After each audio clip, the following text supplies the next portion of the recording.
Hi guys, welcome back. Welcome back. Welcome back. I hope all is well with you.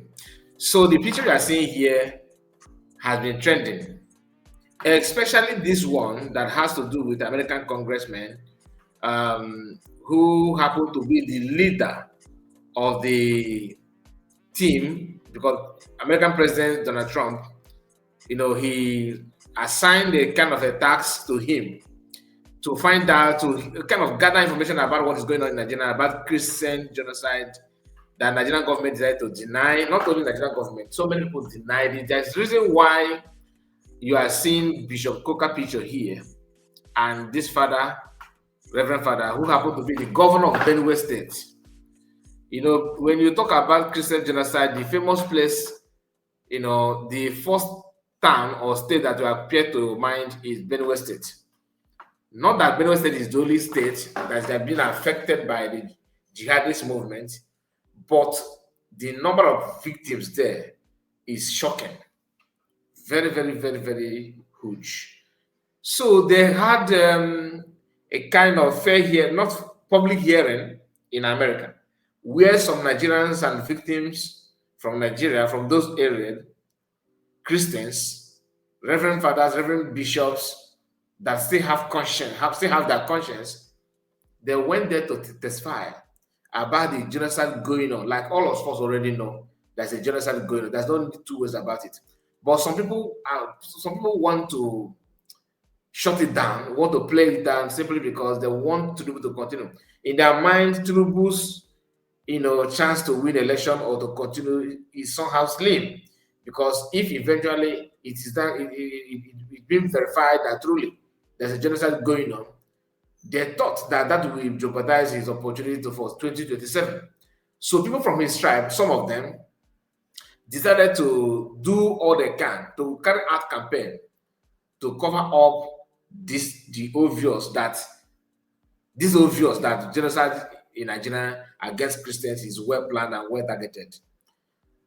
We started hearing from some people who are somehow politically, attached to what is going on. They want to maintain their office. They want to, being appointed to some powers and they just want to get involved in government.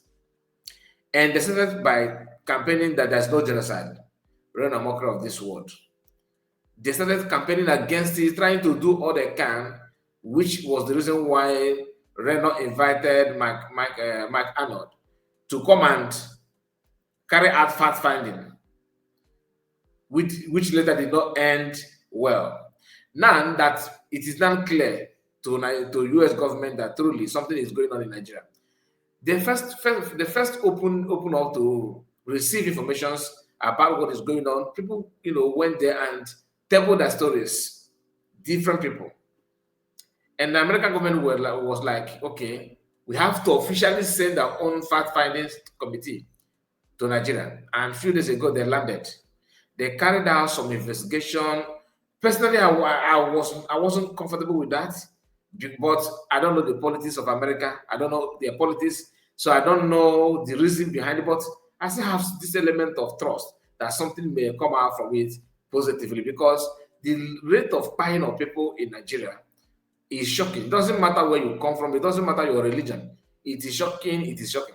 And they started making some argument that doesn't make any sense to me, which some of these arguments were like, it was like, okay, there's the one they said that, yes, there's killing going on. People are being slaughtered, but it's not only Christians. That Muslims are also a victim of that. But they don't want to talk about who is carrying out these killings. Are they Muslim or Christians? What is their target?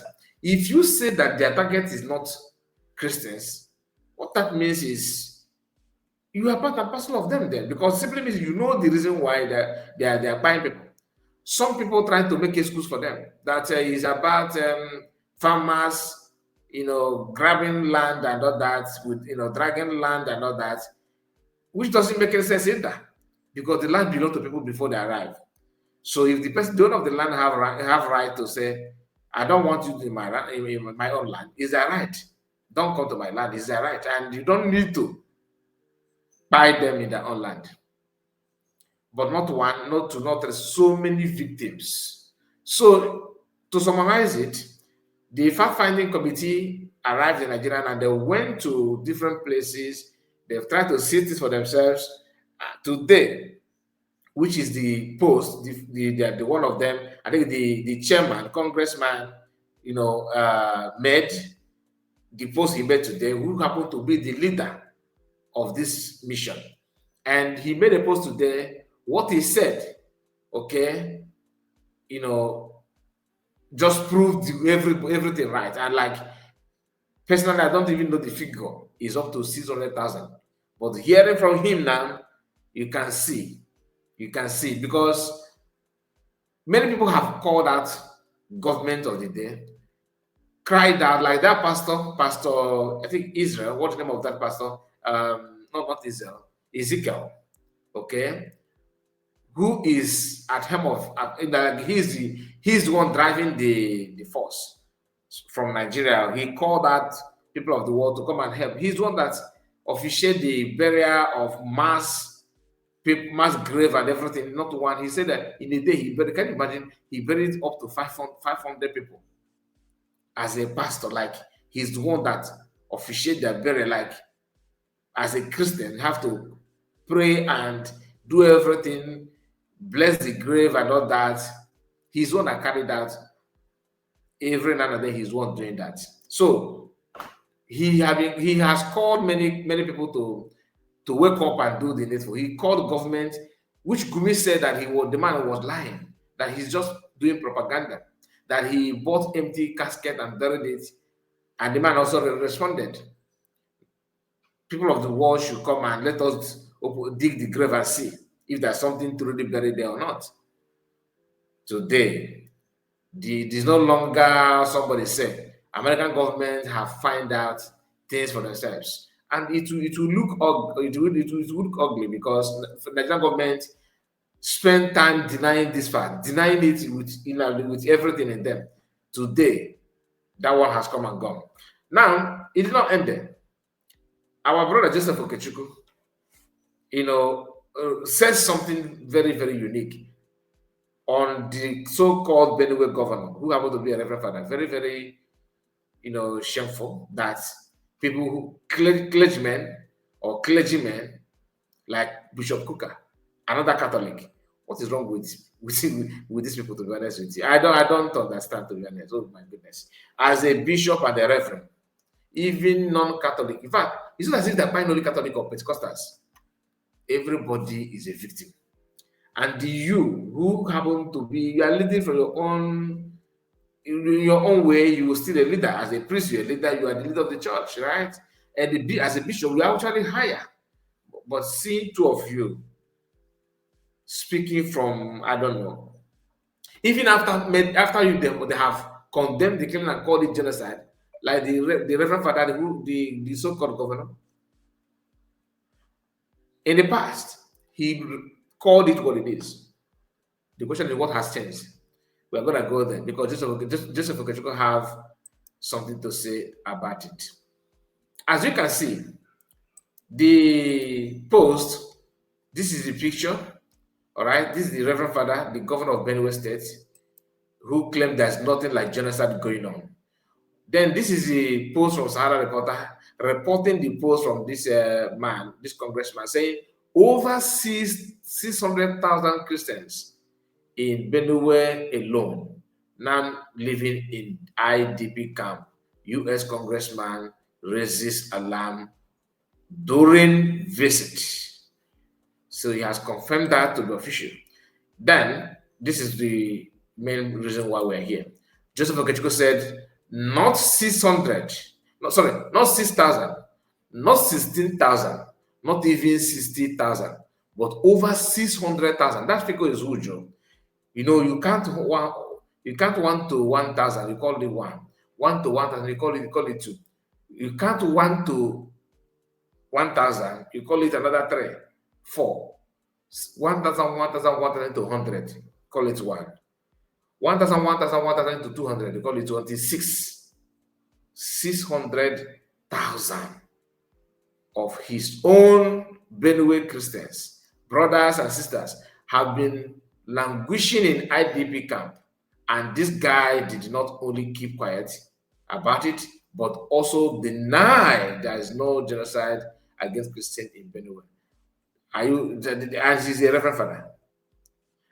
It took Americans representative, that is a rep, really Mom and Franklin and their team to uncover these haunting and traumatized truths. This haunting and traumatized truth. This country does not need Senate approval to deploy the military against these genocidal terrorists. Yet, hundreds of Christian children recently abducted in Niger State are still captivating at the same time that Nigeria is sending its military to Benin to safeguard the brutal dictatorship France, helping bringing the life in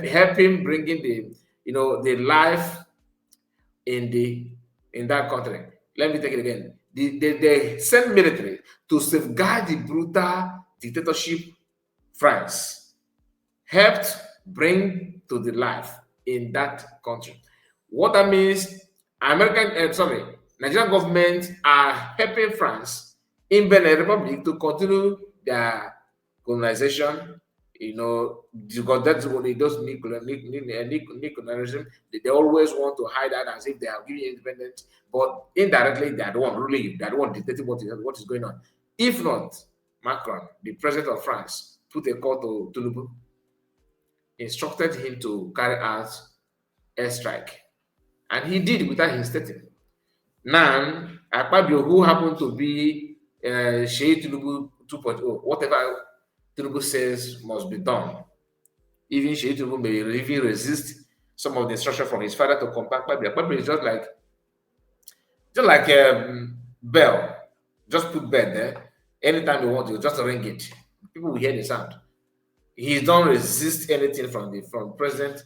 And I am also so surprised that normally, is he supposed to be president to appoint Senate president? Like, is it normal? I think this kind of thing they're supposed to run it like the way they do like normal election, because the fate of the country lies in the hands of somebody like that, Senate president and all that. When they team up together, imagine what they will be doing. What do you think? So this is just a disgrace to this Reverend Father. It's a shame. And of course, Bishop Coker, who is not also shying away from his own campaign against this genocide. He said that there's nothing like genocide. Even when he flew to Rome to claim that as well. And today, Pope have realized that is just another lie that you cannot hide. What do you think? Should we continue to be proud of such people as a clergyman, as a bishop and reverend? Should we be proud of them or what? What do you think? Let me know in the comment section, because this one beyond my imagination. It beat my imagination. People who are not even serving in the altar, like they are not pastor, they are not reverend, they are not priests, are the ones saying the truth. Then the so-called priests who refuse to, not that they refuse, who are not married, which is another way of sacrifice, or another way of sacrifice. They did that not easy. They don't build, they have their own family and all that. They sacrifice that, but ordinarily to say the truth, something is very, very, very much wrong somewhere. Honestly, I would like to know your take on this. Please let me know what you think, and remember the number of people that they discovered in Benue. Some countries are not even up to this. It is shocking. Anyway, God bless you. Make sure you like the video and subscribe to the channel. Share it on any platform of your choice. Take care of yourself. Have a wonderful day.